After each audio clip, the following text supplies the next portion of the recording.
friends, welcome to Librarian Online Classes and welcome to Education Academy. ఈ రోజు ఈ వీడియోలో మనం లైబ్రేరియన్ ఆన్లైన్ క్లాసెస్లో మన సిలబస్లో ఉన్నటువంటి యూనిట్ 5 ఇన్ఫర్మేషన్ ప్రాసెసింగ్, ఇదే క్లాసిఫికేషన్ అండ్ కేటలాగింగ్ అనేటువంటి యూనిట్. దీంట్లో అత్యంత ముఖ్యమైనటువంటి అంశాన్ని మనం చర్చించుకోబోతున్నాము. ఇది క్లాస్ నెంబర్ 190. మరి ఈ యూనిట్లో యూనిట్ 5లో information processing, classification and cataloguing అనేటువంటి ఈ చాప్టర్లో యూనిట్లో మొత్తము 10 సబ్ టాపిక్స్ మనకి కనిపిస్తాయి.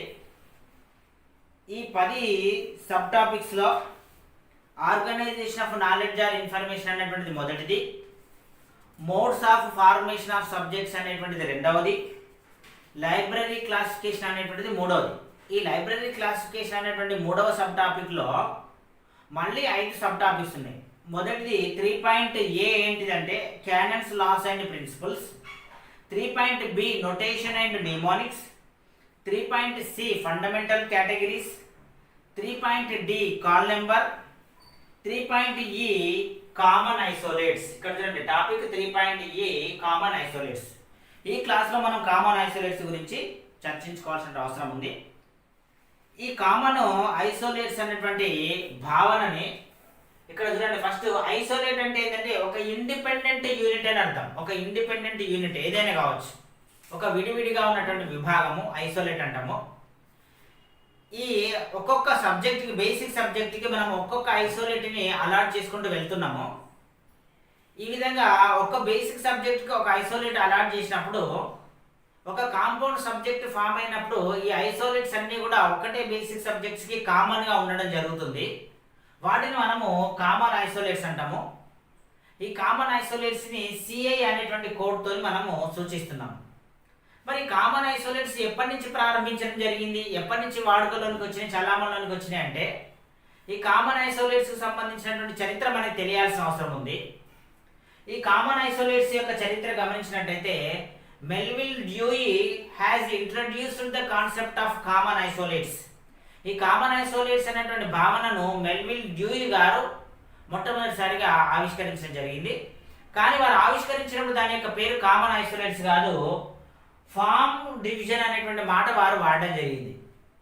ఈ మాటను డేడిసి అంటే ఏంటిది, డ్యూయి డెసిమల్ క్లాసిఫికేషన్ బుక్లో సెకండ్ ఎడిషన్లో మొట్టమొదటిసారి 1885 ఇయర్లో వీరు పబ్లిష్ చేయడం జరిగింది, ప్రాచుర్యం తీసుకొని రావడం జరిగింది. మరి ఈ ఫామ్ డివిజన్స్ అనేటువంటి ఈ టర్మినాలజీ ఎప్పటి వరకు కంటిన్యూ అవుతూ వచ్చింది, 12th ఎడిషన్ 1922 వరకు కంటిన్యూ అవుతూ వచ్చింది.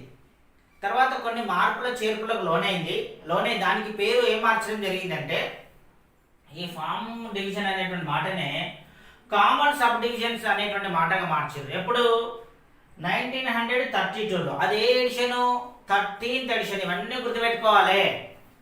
సెకండ్ ఎడిషన్లో 1885లో ఫార్మ్స్ డివిజన్ అన్నటువంటి మాట కామన్ సబ్ డివిజన్స్ అన్న మాటగా మనకి 1932లో 13th ఎడిషన్లో మారడం జరిగింది. ఓకే, మారింది. దాని తర్వాత దాని లోపల మళ్ళీ కొన్ని మార్పులు చేర్పులకు లోనై 17th ఎడిషన్లో వీటిని స్టాండర్డ్ సబ్ డివిజన్ అనేటువంటి మాటగా మార్చడం జరిగింది. 17th ఎడిషన్ ఎన్ని మార్పుల్లో లోనైందో చూడండి. ఇక్కడ సెకండ్ ఎడిషన్ 1885 ఫార్మ్స్ డివిజన్, ఈ మూడు గుర్తుపెట్టుకోవాలి. తర్వాత 13th ఎడిషన్ 1932 కామన్ సబ్ డివిజన్స్గా మారింది. తర్వాత 17th ఎడిషన్లో స్టాండర్డ్ సబ్ డివిజన్స్గా మారింది. దీని తర్వాత వచ్చినటువంటి కోలన్ క్లాసిఫికేషన్ 5th ఎడిషన్లో మోస్ట్ ఇంపార్టెంట్ రంగనాథన్ గారిది. కోలన్ క్లాసిఫికేషన్ 5th ఎడిషన్లో రంగనాథన్ గారు కామన్ ఐసోలేట్స్ అన్న మాట వాడడం జరిగింది. దేనికి బదులుగా స్టాండర్డ్ సబ్ డివిజన్స్ అన్న మాటకు బదులుగా వీరు కామన్ ఐసోలేట్స్ అన్నటువంటి మాట వాడిండు. మీనింగ్ అదే. వాడుతూ వారు ఏం చెప్పారంటే దీనిలో ఉన్నటువంటి రకాలను వారు వర్ణించడం జరిగింది. ఏంటివి రకాలు చూస్తే మొదటిది లాంగ్వేజ్ ఐసోలేట్ ఐడియాస్ ఒక రకంగా ఉంటుంది భాషకు సంబంధించి. టైం ఐసోలేట్ ఐడియాస్ సమయానికి సంబంధించి, అంటే ఆ బుక్ ఎప్పుడు పబ్లిష్ అయింది ఆ పీరియడ్కి సంబంధించి. తర్వాత స్పేస్ ప్రదేశానికి, ఆ పుస్తకము ఏ సబ్జెక్ట్ కోసం, ఏ ప్రదేశంలో సంబంధించినటువంటి పుస్తకం అనేటువంటిది నిర్ణయించడానికి స్పేస్ ఐసోలేట్ ఐడియాస్ అంటే ఈ 3 రకాలుగా ఉంటాయి. మొదటి రకం అని వీరు వర్గీకరించడం జరిగింది. లాంగ్వేజ్, టైం అండ్ స్పేస్ గా వర్గీకరించడం జరిగింది. ఇది మొదటి రకం వర్గీకరణ. దీని తర్వాత రెండవ రకంలో కామన్ పర్సనాలిటీ అనేటువంటి ఐడియాస్, ఐసోలేట్ ఐడియాస్ ఒక రకం, కామన్ మ్యాటర్ ఐసోలేట్ ఐడియాస్ అని రెండవ రకం, కామన్ ఎనర్జీ ఐసోలేట్ ఐడియాస్ అని మూడో రకం ఉంటుంది అని కూడా వర్గీకరణ జరిగింది. కాలక్రమంలో ఎడిషన్స్ పెరుగుతున్న కొద్దీ ఈ యొక్క వర్గీకరణ ప్రారంభించబడింది. మరి ఈ కామన్ ఐసోలేట్స్ అనేటువంటి వర్గీకరణ ఎక్కడెక్కడ మనకు కనిపిస్తుంది? కోలన్ క్లాసిఫికేషన్ లో కనిపిస్తుంది, ఇప్పుడు డ్యూయీ డెసిమల్ క్లాసిఫికేషన్ లో కనిపిస్తుంది, యూనివర్సల్ డెసిమల్ క్లాసిఫికేషన్ యూడిసి లో కనిపిస్తుంది. అంటే సిసి, డిడిసి, యూడిసి మూడిట్లలో కనిపిస్తుంది. వీటిని మళ్ళీ ఫర్దర్ గా ఒక్కొక్క దాంట్లో ఏ విధంగా ప్రయోగిస్తున్నారు మనం చూసినట్టయితే, ఫస్ట్ సిసి కోలన్ క్లాసిఫికేషన్ లో ఈ కామన్ ఐసోలేట్స్ ని మొత్తం మీద 2 రకాలుగా వర్గీకరించడం జరిగింది. మొదటిది ఆంటీరియోరైజింగ్ కామన్ ఐసోలేట్స్, సెకండ్ది posteriorising common isolates. Very simple గా చెప్పుకోవాలంటే ఆంటీరియోరైజింగ్ కామన్ ఐసోలేట్స్ అంటే ఇవి బిఫోర్ ఇన్ ద ఆర్డర్, అంటే రాసే వరుస క్రమంలో బిఫోర్ ముందు వస్తాయి ఈ ఐసోలేట్స్. పోస్టీరియోరైజింగ్ కామన్ ఐసోలేట్స్ అంటే ఆఫ్టర్ ఇన్ ద ఆర్డర్, ఈ వరుస క్రమంలో తర్వాత రావటం జరుగుతుంది. మరి ముందు ఏం వస్తే చూస్తే అప్లికేట్ బిఫోర్ స్పేస్ ఫేసెట్, ఇక్కడ స్పేస్ ఫేసెట్ కి ముందు అప్లై చేయడానికి అవకాశం ఉంటుంది ఒకటి. అప్లికేట్ ఆఫ్టర్ స్పేస్ ఫేసెట్, ఇది ఆఫ్టర్, ఇది బిఫోర్, ఇది ఆఫ్టర్ స్పేస్ ఫేసెట్ అప్లై చేసేది ఇంకొక రకము. తర్వాత applicable after time facet, time facet కి ఇంకో రకం. అంటే దీంట్లో ఆంటీరియోరైజింగ్ కామన్ ఐసోలేట్స్ లో before space, after space, after time facet అని 3 రకాలు. మళ్ళీ పోస్టీరియోరైజింగ్ కామన్ ఐసోలేట్స్ తర్వాత వచ్చినటువంటి ఐసోలేట్స్ 5 రకాలు ఉన్నాయి. ఒకటి personality, P for personality, S for space, M for matter, T for time and E for energy. అంటే ఈ విధంగా ఆంటీరియోరైజింగ్ కామన్ ఐసోలేట్స్ 3 రకాలు ఉంటే పోస్టీరియోరైజింగ్ కామన్ ఐసోలేట్స్ 5 రకాలు ఉన్నాయి. ఇవన్నీ ఏ క్లాసిఫికేషన్ లో చూస్తున్నాం మనము? కోలన్ క్లాసిఫికేషన్ లో చూస్తున్నాము. తర్వాత రెండవది ఏంటిది? డిడిసి. డిడిసిలో Dewey decimal classification, DDC classification లో ఇక్కడ కామన్ ఐసోలేట్స్ కి సంబంధించినటువంటి ఒక కంప్లీట్ లిస్ట్ మనకి 19th ఎడిషన్ లో పేర్కొనడం జరిగింది. 19th ఎడిషన్ వాల్యూమ్ 1 లో మనకు ఒక కంప్లీట్ లిస్ట్ ఇవ్వడం జరిగింది. ఉదాహరణ చూస్తే 01 అనేటువంటిది ఫిలాసఫీ అండ్ థియరీకి సంబంధించి కోడ్ 01, 016 ఇండెక్స్ లకు సంబంధించి కోడ్, 02 మిసలేనికి సంబంధించిన కోడ్. అదేవిధంగా వీరు ఈ డిడిసిలో స్పేస్ ఐసోలేట్స్ గురించి కూడా కొన్ని కోడ్స్ ఇవ్వడం జరిగింది, ఇంపార్టెంట్ కోడ్స్, తప్పనిసరిగా మీరు గుర్తుపెట్టుకోవాలి. Number 1 is indicating area and region. Number 1 అంటే ఇట్లా ఉంటుంది, 1 ఇది 2 ఇది 3 ఇది 4, ఈ విధంగా 9 వరకు ఉంటుంది. Number 1 indicates area and region. Number 2 indicates person. Number 3 indicates the ancient world. Number 4 indicates Europe. Number 5 indicates Asia. Number 6 indicates Africa. Number 7 indicates north America. Number 8 indicates south America. Number 9 indicates other parts of the world. ఇక్కడ ఇవన్నీ కూడా space isolates, గుర్తుపెట్టుకోవాలి. Space అంటే ప్రదేశానికి సంబంధించి 1 2 3 4 5 6 7 8 9 9 ఉన్నాయి. ఖచ్చితంగా గుర్తుపెట్టుకోవాలి. ఎగ్జామినేషన్లో మనల్ని అడగడానికి నెంబర్ ఇచ్చి దీనికి సంబంధించి అడగడానికి మ్యాచ్ ద ఫాలోయింగ్ అడగడానికి చాలా వరకు అవకాశాలు ఉన్నాయి. ఇది స్పేస్ ఐసోలేట్స్. అదేవిధంగా దీంట్లోనే టైమ్ ఐసోలేట్స్ కూడా ఉన్నవి. టైమ్ ఐసోలేట్స్ ఏంటివి? టైమ్ ఐసోలేట్స్ ఇవి కూడా మోస్ట్ ఇంపార్టెంట్, తప్పనిసరి గుర్తుపెట్టుకోవాలి. మళ్ళీ క్లాసిఫికేషన్లో మనకు వస్తుంది. టైమ్ ఐసోలేట్స్లో 0901 అనేటువంటిది దేన్ని ఇండికేట్ చేస్తుంది మనకంటే అప్ టు 499 AD వరకు ఉన్నటువంటి మెటీరియల్ని మనకి ఇండికేట్ చేస్తుంది. 0902 500 నుంచి అప్ టు 1499 వరకు మనకి ఇండికేట్ చేస్తుంది యానోడోమిని. తర్వాత 0903 మనకి 1500 నుండి ఇండికేట్ చేస్తుంది.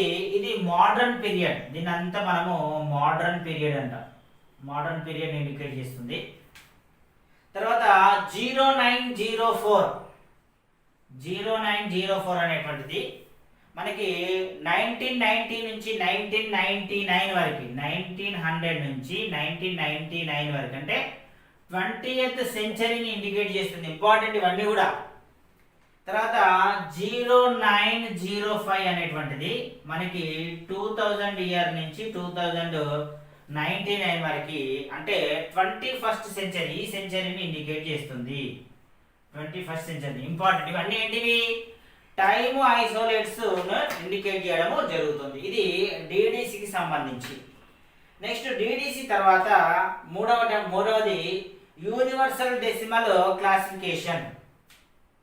యూనివర్సల్ డెసిమల్ క్లాసిఫికేషన్లో మరి ఈ కామన్ ఐసోలేట్స్ మనకి వీటిని మనము ఇక్కడ వీటిని ఏమంటారంటే వీళ్ళ పేరు మార్చడం జరిగింది. యూనివర్సల్ డెసిమల్ క్లాసిఫికేషన్లో కామన్ ఐసోలేట్స్ యొక్క పేరు ఏంటంటే యాక్సిలియరీస్ అనేటువంటి పేరు ఉంది. యాక్సిలియరీస్ అనేటువంటి పేరు ఉంది. దీంట్లో వీరు సింపుల్ గా జనరల్ అండ్ స్పెషల్ ఐసోలేట్స్ అని క్లాసిఫికేషన్ చేయడం జరిగింది. G for general, S for special isolates అని క్లాసిఫికేషన్ చేయడం జరిగింది. మనము వీటికి సంబంధించిన డీటెయిల్స్ మొత్తం కూడా యూడిసికి, డిడిసికి, సిసికి సంబంధించిన డీటెయిల్స్ అన్ని కూడా ఈ క్లాసిఫికేషన్ వస్తుంది మనకి. ఈ టాపిక్ 3 తర్వాత టాపిక్ 4, ఇది టాపిక్ 3లో మళ్ళీ ఈ టాపిక్ కామన్ ఐసోలేట్స్ అయిపోయింది. టాపిక్ 4, టాపిక్ 10 సబ్ టాపిక్స్ ఉన్నాయని తెలుసుకున్నాం. ఇన్ఫర్మేషన్ ప్రాసెసింగ్, క్లాసిఫికేషన్, క్యాటలాగింగ్ లో. దానిలో first the organisation of knowledge and information, second the modes of formation of subject, third the library classification. Library classification లో 3.A canons, laws and principles, 3.B notation and mnemonics, 3.C fundamental categories, 3.D call number, 3.E common isolates. దీని తర్వాత 4th topic library classification schemes, most important 4th topic. దానిలో మళ్ళీ 3 sub topics ఉన్నాయి. DDC, UDC, CC. ఈ మూడింటి గురించి మనం అక్కడ డిస్కషన్ చేసుకున్నప్పుడు ఈ విషయాలన్నీ కూడా మనకు కూలంకషంగా అర్థమవుతాయి. ఈ టాపిక్ లో మాత్రము కామన్ ఐసోలేట్స్ కు సంబంధించినటువంటి వివరాలను పూర్తిగా మీరు అర్థం చేసుకోవాలి. ఇక్కడ బోర్డు మీద రాసినటువంటివి మోస్ట్ ఇంపార్టెంట్, తప్పనిసరిగా ఎగ్జామినేషన్స్ లో రావడానికి ఛాన్స్ ఉంటుంది. ఇక్కడ మీరు అబ్జర్వ్ చేయాల్సింది ఏంటంటే ఫస్ట్ ప్రతి పదానికి కూడా లైబ్రరీ సైన్స్ కి సంబంధించినటువంటి కాంపిటేటివ్ పోటీ పరీక్షలో విజయం సాధించాలంటే అంత తేలికైనటువంటి విషయం కాదు. ఎందుకంటే ఈ సబ్జెక్ట్ అనేటువంటిది ఒక ఆర్ట్స్ అండ్ సైన్స్ మిళితము. ఇది చూస్తే ఒక ఆర్ట్స్ సబ్జెక్ట్ లాగా కనిపిస్తుంది, but it equal to science subject. కాబట్టి మరి చాలా మంది విద్యార్థులు కూడా దూర విద్యలో చదువుకోవడం వల్ల, డిస్టెన్స్ ఎడ్యుకేషన్ చదువుకోవడం వల్ల వారికి కాన్సెప్ట్ అర్థం కావడంలో కొంచెం ఇబ్బంది అవుతుంది. అందువల్ల మీకు కనిపించిన ప్రతి పదానికి, ఏ పదం కనిపిస్తే ఆ పదానికి వెంటనే తెలుగులో మీరు అర్థం తెలుసుకోవాలి. ఫస్ట్ చేయాల్సినటువంటి పని అది. తెలుగులో అర్థం తెలుసుకొని మళ్ళీ మనం దాన్ని ఇంగ్లీష్లో కూడా రాసుకోవాలి. ఎందుకు ఈ విధంగా ఇంగ్లీష్నే మనం ఎక్కువ ప్రయారిటీ ఇవ్వాల్సి వస్తుందంటే ఏపీపీఎస్సికి సంబంధించి కానీ, టీఎస్పీఎస్సికి సంబంధించి కానీ, లేదా ఏపీ సెట్కి సంబంధించి కానీ, టీఎస్ సెట్కి సంబంధించి కానీ, యూజీసీ నెట్, ఈ 5 పరీక్షలు ఒక లైబ్రరీ సైన్స్ విద్యార్థి రాయబోతున్న పరీక్షలు. రాస్తే ఆ పరీక్షల్లో లైబ్రరీ సైన్స్ కి సంబంధించినటువంటి పేపర్ ఏదైతే ఉందో పేపర్ 2 అనుకుంటున్నాం మనం. UGC net, AP set, TS set లో పేపర్ 2, ఏపీపీఎస్సీ, టీఎస్పీఎస్ లో పేపర్ 1 జిఎస్ ఉంటుంది, పేపర్ 2 మళ్ళా లైబ్రరీ సైన్స్ ఉంటుంది. ఇది ఎక్కడ ఉంటుంది, ఏ భాషలో ఉంటుంది? ఇంగ్లీష్ లోనే ఉంటుంది, తెలుగులో ఉండటం లేదు, ట్రాన్స్లేషన్ లేదు ఎక్కడ కూడా. కాబట్టి ఖచ్చితంగా మనము ప్రతి పాయింట్ని ప్రతి వర్డ్ని ఇంగ్లీష్లో రాసుకొని తెలుగులో మీనింగ్ రాసుకొని అర్థం చేసుకొని మళ్ళీ ఎక్స్ప్లెనేషన్ ఇంగ్లీష్లోనే రాసుకోవాల్సిన ఆవశ్యకత ఉంది. అట్లా పరిపూర్ణమైనటువంటి ఇంగ్లీష్ మీద మన కాన్సెప్ట్ ఉంటూ ఇందులో ఉన్నటువంటి ప్రతి పదానికి మనకు తెలుగులో అర్థం తెలిస్తే తప్ప రేపు పొద్దున ఎగ్జామినేషన్లో మనం పెట్టలేము. ఇక్కడ ప్రతిదీ కూడా ఒక బిట్, ఇక్కడ మీకు చెప్పినటువంటి ఎక్స్ప్లెనేషన్ ప్రతిదీ కూడా ఒక బిట్ రూపంలో మారడానికి అవకాశం ఉంటుంది. మీకు సరైనటువంటి భాష రాకపోయినట్టయితే, మీరు ఇచ్చినటువంటి క్వశ్చన్ సరిగ్గా అర్థం చేసుకోలేకపోయినట్టయితే అప్పుడు మీకు జ్ఞానం తెలిసినప్పటికీ కూడా అది ఉపయోగకరంగా ఉండదు, సరైనటువంటి జవాబుని మీరు గుర్తించలేకపోతారు. కాబట్టి సబ్జెక్టుని దాదాపుగా ఇంగ్లీష్లోనే అర్థం చేసుకోవాలి. ఏదైనా పదాలు అవసరం ఉందనుకుంటే మనము ఇంగ్లీష్ నుంచి తెలుగులో రాసుకొని సబ్జెక్ట్ మాత్రం ఇంగ్లీష్లోనే గ్రిప్లోకి తీసుకోవాలి. సో ఇది information processing classification and cataloguing అనేటువంటి యూనిట్ 5లో థర్డ్ సబ్ టాపిక్లో 5వ sub topic common isolates most important. ఖచ్చితంగా 100% ఎగ్జామినేషన్లో ఈ టాపిక్ నుంచి మనకి ఒక ప్రశ్న అయితే వస్తుంది. సో ఇక్కడికి ఈ పాయింట్స్ని నోట్ చేసుకోండి.